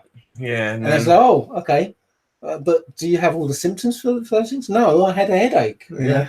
But the doctor's convinced them that they've got this, that, and the other, and then given them pills. Yeah. And when you look at the side effects of these pills, you'll find that the side effects are the symptoms that the pill is trying to get rid of. These guys, man. But this is the thing. It's a sad state of affairs. But these doctors have become drug pushers. That's what they are. It's just drug dealers. Like that's what they become. They have the person that they have to serve, and it's the state. It's no longer the people, you know. But that also is not necessarily. They may not necessarily be conscious of that because of what they're taught in those years they sacrificed their life to in medical school. Well, it goes a bit further than that because most of us have been sold a fantasy about the work that we do. We start a job thinking that we're doing one thing and we end up doing something else.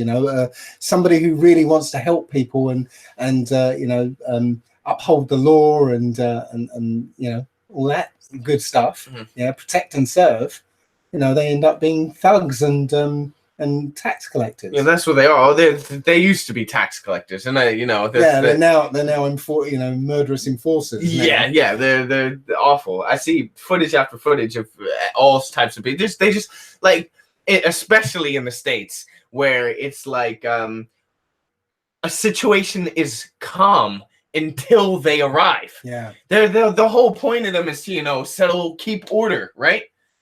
And yet everything is calm, everything is good. They show up, people are on the floor, people are getting thrown to the wall, screaming, is crying. You can see who the problem is in these situations, and it's horrible. And it's getting worse. It is getting worse, and yet you still have those same people sat there going, "Well, if you just didn't resist and you didn't," how many times you have to be shown the same scenario over and over again of just total recklessness and abuse of power, from an obvious abuse of power from people who should really be, like people who should be really suffering a higher punishment for breaking the law are the ones who get a pass. The ones who really should be under more scrutiny are the ones who are under less. It's just totally backwards. Yeah, I mean, nothing's more obvious than that one where it was a guy who was coming out of a hotel room, and the cop with the AR-15, was giving him conflicting orders. He was lying on the floor, hands behind his head, and he's saying, "Put your hands out in front of you and sit up and no, don't get down." And the guy was like, "What shall I do?" And eventually the guy the cop was just in a hotel lobby. I saw that. That was like execution. Yeah, and that was an execution. He was saying, "Get up, no, turn up." And the guy was like, "What do you want me to do?" And just killed him. Yeah, that was disgusting. That was like, they're all disgusting, really. Yeah. That's the only thing that still angers me. It's the only thing that gets me angry. Watching somebody abuse their position and oppress a weaker person. But the thing is, the thing about it is they're not actually abusing their power. They're doing exactly what it is they're supposed to be doing. Right. Which that's the main problem. Yeah, but you know what? I keep saying this is probably going to be the end of me if something like that happens in front of me. I cannot stand by and let it happen. I'm the same. So that's probably how I'm going to end. Yeah. I'm in the same boat. I might have to let you hold this because I might have to fill this up. Right. Yeah. So I'm gonna fill it. It'll be a minute. I might even bring it back. Right. Okay. I'm gonna go through some of this. Stop talking about answer some darn questions, please. Sorry, we go off on, we have certain questions and we have to answer them in depth, and then it adds to other things. Dave, have you heard about the cosmic egg? What are your thoughts about this theory? This is from David Sotelo. Okay, well, I'm not Dave, but I can tell you my opinion on the cosmic egg. I had a little another revisit to it today, and I'll be honest, I feel exactly the same way. I feel like this is where is it coming from? Like, I feel like it's almost taking people backwards in a sense, because it's like we came to the flat earth because we were presented with a set of facts, factual data that we could observe for ourselves and use that physical evidence to refute what we had already learned in school. The model that we'd been presented as kids obviously disintegrated due to facts that we uncovered. But then when we moved to this cosmic egg theory, it's like, what? So how can I observe any of this for myself? It's, you know, you're taking pieces of various ancient cultures, and this is not me sending shots at, you know, you do your thing. I'm not mad at it. I'm just giving you my opinion on it. And you're taking pieces of other cultures, ancient cultures, and you're putting them together to create a model that nobody can observe, prove, measure. You know, we're just going back to this pseudo model, which it doesn't make a lot of sense to me. What they said, that, you know, Saturn is a sun, Venus is a sun. I can't, you know, how, you know, I cannot personally relate to it physically, tangibly. It's just, it's imagination. So I personally put it to one side. But this is a question from David Sotelo, who said, "Have you heard about the cosmic egg? What are your thoughts about the theory?" Okay. I don't want to say too much because I'm sort of going on to this. I'm going to this conference and somebody talking about it, but I don't get hold with it. I don't really hold with this idea of syncretism, really. I've already put my thoughts out about about the work of certain people. You know, some people I actually respect greatly. I like this particular person, but I don't agree with what he talks about, and I can't follow what he's talking about. My personal belief, regarding the Old Testament, it tells you not to be looking at astrology and stuff. It tells you where that comes from. I've already come out with this before and kind of been attacked by this person about it, but yeah, I don't really hold with it. And I'm not, let the guy talk about it, let the guy explore it, great, but it's not something I have any interest in whatsoever. When are you battling next, Koj? Actually, I'm battling next June 2nd in Manchester, but you can add me on Facebook if you want to find out, like, because I'll promote it on there.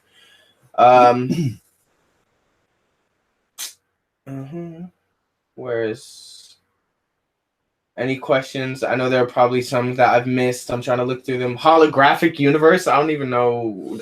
Is that like simulation theory? Because I don't really subscribe to that either. Yeah, it's a holographic universe. It's there's a book. Yeah, I think I've heard of the book. Yeah. Who's it by? Michael Talbot. Right. Okay. When I was kind of into the New Age stuff and linking it to quantum theory and stuff like that, the holographic universe came to me, and it was very, very interesting. I'm not sure where I am with that anymore. There are a few very interesting things about it. One of the things is, for instance, you can be hypnotized to actually see through people. Yeah, you can. There's an experiment a hypnotist did, and he basically had an object and put this guy's daughter in front of him, and hypnotized him so that he couldn't see his daughter at all. And so his daughter was standing in front of him, and behind the daughter he had an object, and he was saying to the guy, "Well, what have I got in my hand?" And he was looking through his daughter, and he said he could see what was there. That's strange. Yeah. Also in that book was a really interesting experiment called the ink drop in glycerin experiment. Okay. Okay. So if you imagine a big tub of glycerin, you know, like I don't know what you call it, like clear hair gel or something. Yeah. So a big tub of it, and you've got a handle on it so you can turn it around. Yeah. So the experimenter would inject an ink blob inside the glycerin. Yeah. And he could do sort of 3 or 4 in different colors and stuff, and you know, just so you can see him floating in there. Okay. He'd turn the handle, and the ink would start to diffuse out into the glycerin. Yeah. So until it disappeared altogether. Okay. But the interesting thing is, if you turn the handle back the other way, eventually the ink blobs will come back. Really? Telling you that there's no such thing as random in the universe. It's what we call random is just another level of order. So literally, you've got all these blobs, and you can do all sorts of things, you know, different colors, or sort of spin it round and then add another one and spin it round, and they all come back in order.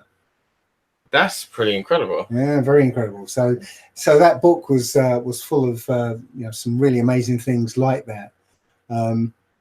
But the way I see it is that we're kind of like we're creations in the mind of the creator. Okay, the relationship is like Oliver Twist to Charles Dickens. I know what you mean. So Charles Dickens will have an idea.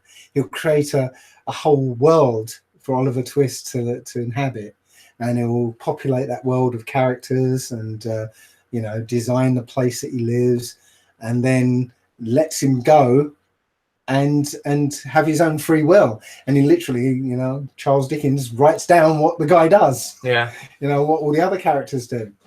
But in the mind of Charles Dickens, Oliver Twist is real, and he's doing, you know, having actions and doing things and having accidents and whatever.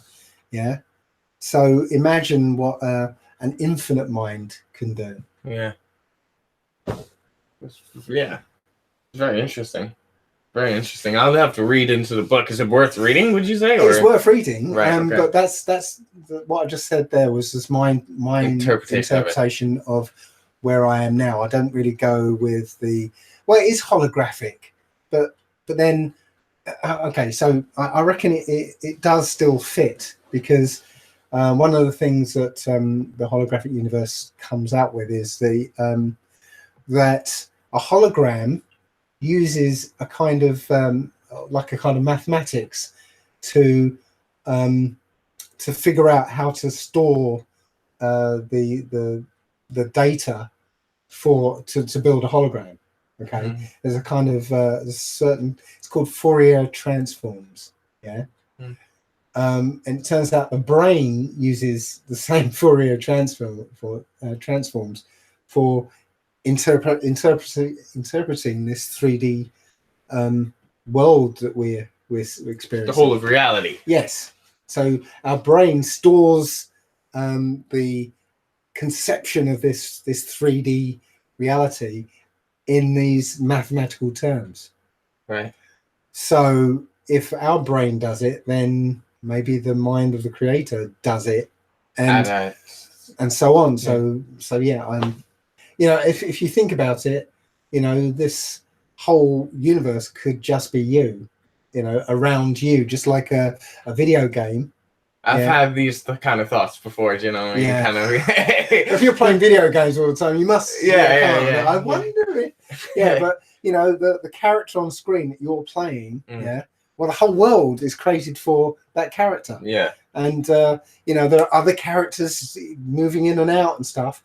And if that character is somebody else playing somewhere else, well, again, that character is in its own universe, but being projected into yours. Yeah. So he doesn't exist in your universe, really. He's in his own universe. Yeah. But you're seeing him because you're having this sort of shared experience. Yeah. He's literally not in your universe. He's in his own. Just like your character's running around in your computer, Yeah. But the signal has been sent over to somebody else's computer, and anyone else who's near you, that signal has been sent. But he exists in his own universe. So, we are all in our own universe. Because, when I reach out and touch you, I'm not actually really experiencing you. Yeah. Because, the light bouncing off you, going to the back of my eye, is your only experience, turning into electrical signals. Yeah. So the light itself isn't going to the back of my brain. It's being processed. Yes, it's being interpreted. Yeah. So when I touch you, right, the electrical signals come from my skin. Yeah. So again, that's being interpreted. Everything. So I don't know what's out here. So really, I'm a point of awareness being fed information. Yeah. So you can imagine like a very, very complex brain, a very, very complex mind, imagining this and just imagining different points of awareness and feeding various information to those points of awareness and seeing what they do. Yes. It's interesting to postulate. I know. Yeah. So, what can I say? It's just the thoughts I had since reading the Holographic Universe. That's compelling. And then sort of trying to imagine the mind of the Most High.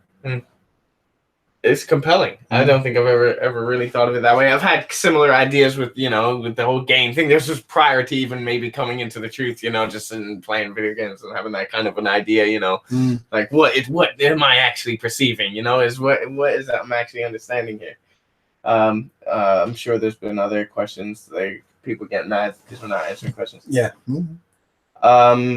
Cowabunga Joe, population deception. I don't think there are 7 billion of us. Actually, we had a conversation like maybe 6 months ago, right? Which I made a video about the day afterwards, where it was like there could very easily, in my opinion, be under 1 billion people on the planet or the plane. That's just my interpretation because there are a lot of things that could lead to that. Coming to that conclusion because we've seen drastic changes in fertility rates and birth rates, and we've been constantly exposed to more and more poisons, more things killing us. We've been in constant perpetual war. There's just so many factors, and you got to consider that in the 1900s the announced population was like 1 billion people. So we're saying that in the history of time we only reached 1 billion in the history of all of time, and then in 100 years we multiplied that almost 8 times. I don't see it. That's almost incomprehensible. And usually when it gets to that, like I can't. You have to also take into consideration the Georgia Guidestones. What did they say? They said keep the population was under 500 million. Perhaps they're already close to or even at that. Perhaps we're waiting for this massive depopulation event where people are going to, SWAT teams are going to be rounding people up. And I'm not saying that's not going to happen. I'm just saying perhaps the population control is already being controlled, and they're already at their goal. So I agree with you. I don't believe that there's 7 billion people there. Well, if you factor in all the wars as well. That's what I'm saying. Perpetual war. It's like, how is that even possible? I mean, World War II. I mean, the amount of carnage. We're only trusting the figures that we've been told. Yeah, that we're being given. Yeah. World War I, there was like clouds of poison gas, going across Europe, and the Spanish flu, the so-called Spanish flu, which I think was attributable to this poison gas. Right. And also, did you know that that pesticides were actually the biological weapons from World War II? Really? Yeah. What? No, but wasn't it like mustard gas, or am I? Well, the point is that I think it's Bayer. I think they were called IG Farben. Right? They were creating all this poison gas and stuff. And when the war ended, there weren't any people to kill. So they basically just rebranded the same poison gas as pesticide, and they continue to kill people now, millions of people. Yeah. Through the food. It's just, like I was saying, it's a plan with the Walmarts and stuff. Yeah. These people think in terms of 100 years, centuries, or 200 years, literally whatever, centuries of planning. Yeah, and so we think things happen naturally and organically, but no, they're not even planned. close. They're planned hundreds of years in advance, and we have no conception of it. It's like playing a massive game of chess. Yeah, not just 16 pieces. You got like 1,000 pieces, and hundreds of thousands of squares on the board, and you can't conceive it. You can't make any move. Yeah. If you've got like even if you've got like 1,000 pieces, pawns, 1,000 pawns, 1,000 pawns, and yeah. there's like 1,000,000 squares on the board. How do you move? Yeah. You can't. And they're way ahead. They're above the board. They know how to play the game, and we don't. So we've got no chance that way. This is what I actually tried to tell people. I did a live stream before my channel got disabled with a bunch of strikes, but I did a live stream, and someone was like, "Oh, you're a gatekeeper because you're telling people you have to come back to God and whatever else, come back to the Most High." And I was like, "Listen, we're decades too late, or maybe more than decades too late, coming to the knowledge that we're coming to now. We can make a difference by bringing people into the truth to find it for themselves. But what else do you want to do? Do you want to you start a militia? Join the. It's not happening. There's nothing you can do to fight the system within the system. And whether you want to be or not, you're in it. You were born into it. So yeah, the best we can do as people is to continue doing things like this and continue talking to our neighbors and our friends and our family about these things, so that they can come to the truth for themselves. Well, I've already said that that I think the window for us actually being able to do something closed a long time ago, and the only thing left is divine intervention. And I think that's what's happening right now. Yeah. I've been saying that the Old Testament is the Most High's roadmap of what will happen. Yeah. The New Testament, especially Revelation, is the elite's roadmap of what they want to happen. So you can see them actively pushing all the things that's in Revelation. Basically, the mark of the beast, the monetary system that you have to be chipped for or something. The beasts from the pit and all this stuff. They're actively trying to make that bring it about. Yeah. But I'm saying it's all to no avail, because the Most High's already seen how it's going to happen. How it's all going to turn out, and He's told us what's going to happen. So, and at the same time, we're seeing that as well coming to pass. Yeah. We're literally seeing that there's a whole swath of people being removed off this plane. Yeah, I say it. Indoctrination goes deep. It goes very deep. Yeah. So it's word magic. Yes. So yeah, it's already happening. It's already being the plagues of Egypt are already here. Don't want to go in. I'm actually doing a video. I actually just rendered it a little while ago that I'm going to be releasing about the prophecies and judgment, and how the plagues of Egypt are already here. They're already taking effect, but this time the media is being used against people, so they don't know that anything's going on.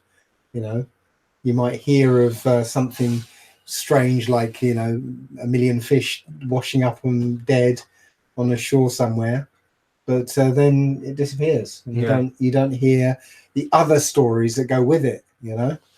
I haven't even seen this video yet, so I'm looking forward to watching it when it does drop. We've been here a couple hours, just under a couple hours. Let's see what else is in the chat here. Well, we don't want to stay on too long and bore people. Yeah, so. we'll throw up some questions into the chat. Have you heard about Canadian police AI that predicts crime? Oh, that was a story a while back. You know, the Minority Report idea. Yeah. You know what? At the end of the day, they don't care about crime. Yeah, they use crime as an excuse. Yeah, it's not about preventing crime. It's about surveillance. It's about you know, keeping us in that, was it the panopticon, where, you know, we're being watched from all sides, and we're being monitored, and anything we do, you know, can be tracked, traced, and you know, monitored and prevented, and you know, controlled, and whatever. It's not about fighting crime. It's never been about fighting crime. Of course, they don't care about crime. Of course, they don't care about crime. They use it as a tool to get the supplies they need, the manpower they need. They'll say, "Oh, there's more crime, and we need more police. There's more crime. Let's get a tank for a population of 1,000 people in the town." Like, yeah, we need an F-16 now. Yeah. I mean, police F-16s. No, you know, yeah, it's never been about crime. Let's go. We'll answer a couple more, and then we'll wrap it up. Did dinosaurs exist? For me, no. I'll say that because dinosaur bones didn't really start getting found at all until like the 1900s, late 1800s. And then they started popping up loads of places. It's like the ancient cultures never found a dinosaur bone, ever. Never. And then all of a sudden, dinosaur bones become a lucrative market because, you know, it opens it up to all sorts of fraud. And when you go to the museum, you think you see a dinosaur. They'll even admit that those bones there aren't the real bones. And in fact, the real bones are under lock and key. And they've just created their own interpretation. Like, some guy's been like, well, they found like a rib, like this one bone, and he's created an entire structure out of it and said, this is what I think is going to look like. And then he's gotten a whole bunch of other scientists to agree with him, and now it's fact. That's what happens in these kinds of communities. Well, personally, I think there were some things that we would call dinosaurs. Really? So large creatures, because there have been historical reports of like Marco Polo going to China, and you know, the emperor had a dragon. Had a dragon. Yeah, dragons. But I suppose if we're talking about like mythological, almost what's passed down in myths, and I guess it's a bit different. But if we're talking about dinosaurs in the sense of dinosaurs, so, you know, like, I don't know, I can't imagine there being, you know, like a T-Rex running around. No, I think that the sort of herbivores, or the large herbivores, you know, were around, but and maybe you know, some of these sort of like velociraptor type things. Really? Well, I don't know. I mean, again, at the end of the day, it doesn't matter. Yeah, it doesn't matter. I really don't care. Yeah, it's one of those things. It's why, true. why, you know what? Okay, so there weren't any dinosaurs, and there's a museum full of bones there. That, you know, I've only gone once when I was a kid. Yeah. It didn't do anything for me. You know. That's why I say dinosaurs are for kids, man. Like, dinosaurs are for kids. That's what. Right. So what? How does that help my life? You know, knowing that you know, there weren't dinosaurs. It was like, oh, I've been tricked again. But we've been tricked every which way. Yeah. You know. Seriously. Okay, we'll grab. Can you address mere survival versus really living? If we are not participating in the system, it's just the comments going too fast. If we are not participating in the system, then we have no access to guitars, computers, etc. to self-express and enjoy our time. So we just sit around. I wouldn't like. Oh, for crying out loud! I wouldn't. You know, you don't have to say, you know, everything is evil. I'm not gonna, you know, take part in anything that. We're in the system. Like I said earlier, you know, you're in the system whether you want to be or not. The point is, you should withdraw yourself from being worldly as such. Like, look around at the kind of things that are happening and know that you have set yourself apart from all these things. I wouldn't say, oh yeah, you know, put everything that you like away and just kind of live in a corner and, you know, live on air. You know what I'm saying? Like, that's not what I would say to do. I don't think it's necessary to do. Just be aware of how you're living and live correctly, I would say to the scriptures more than anything else. Well, I would say that, that is a pretty stupid view. I mean, sorry, I'm not calling you stupid. I think it's a stupid view. Yeah, without this system, then you wouldn't have anything. Well, just go. You probably don't hear anything that comes out of Africa, but you go to Africa, where people don't have very much. Yeah, they don't have access to a lot of stuff, but they make things. I've seen some kid get an old bicycle that's been totally smashed up, and it's been able to salvage like the pedals and the chain and a couple of bits and pieces, and he's made a bike out of wood. Literally just made a wooden bike. I've seen some crazy stuff coming out of there, like crazy inventions. Yeah, and just look at hip hop. Okay, you got the black community, right, who have they've literally got no money. They've had no access to money whatsoever. There are people who are creative and musical, but they can't afford instruments. So one guy finds an old broken record player. And he invents scratching. It's Grandmaster Flash. Grandmaster Flash. He invents scratching. So he made music with an old record and an old record player. And it turns into an amazing musical form. That's been trashed pulled apart and turned into garbage. I'm personally affected by that. I don't like that. But there's like everything in this society, right? Is bullshit. Okay. Everyone thinks, well, I can't live without my smartphone. Yeah, I've got rid of mine. Dumb phones all the way. Get one that can text and call, and your battery lasts for 5 days. Most people these days, I would say my generation especially, if you know people in my generation or you are of my generation, then you'll know this. Most people don't even like picking up the phone. They don't like to pick up the phone. So they don't even use the phone part of their phone anymore. Well, I mean, what is a phone for? It's supposed to be for communication, but it's turning you into somebody who can't communicate. Yeah. You dump your smartphone for 2 weeks. Once you get over the withdrawal symptoms, you don't need it. Yeah. You don't give a toss about it. I'm completely over it. Like, completely is nothing to me. Sometimes I think, oh, maybe it would have been cool, to like film live or something, but it's not like, that's like. I was talking to somebody. I think it was another live stream.